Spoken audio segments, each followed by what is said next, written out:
রাঙামাটিতে ক্ষুদ্র নৃগোষ্ঠীদের ঐতিহ্য রক্ষায় ব্যতিক্রমী ঘর উপহার দিল সরকার। আশ্রয়ণ প্রকল্পের আওতায় রাঙামাটির দুর্গম পাহাড়ে বসবাসরত ক্ষুদ্র নৃগোষ্ঠীর ৪০ পরিবার পেয়েছে ঐতিহ্যবাহী মাচাং ঘর। এসব ঘর জুম চাষীদের ঐতিহ্য, কৃষ্টি ও সংস্কৃতির সঙ্গে মিল রেখে নির্মাণ করা হয়েছে। মঙ্গলবার ১১ জুন মাননীয় প্রধানমন্ত্রী শেখ হাসিনা ভিডিও কনফারেন্সের মাধ্যমে এই ঘরগুলো হস্তান্তর করেন। আশ্রয়ণ প্রকল্পের আওতায় পঞ্চম ধাপে কাপ্তাই উপজেলায় ৪০ জুমিয়া পরিবারকে দেওয়া হয় এই মাচাং ঘর।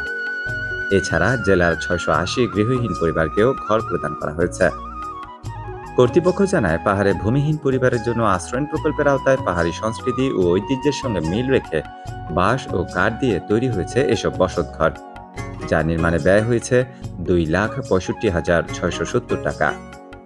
প্রতিটি ঘরেই রয়েছে একটি বারান্দা, ২টি রুম ও একটি রান্নার কক্ষ। ক্ষুদ্র নৃগোষ্ঠীরা আদিকাল থেকেই এমন মাচাং ঘরে বসবাস করেন।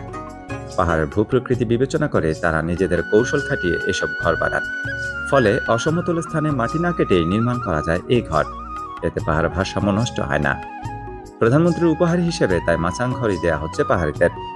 এর প্রধান বৈশিষ্ট্য হলো মাটি থেকে ৩ থেকে ৪ ফুট উপরে গাছের খুঁটির সাহায্যে নির্মাণ করা হয়। ফলে অসমতল স্থানে মাটি না কেটেই নির্মাণ করা যায়।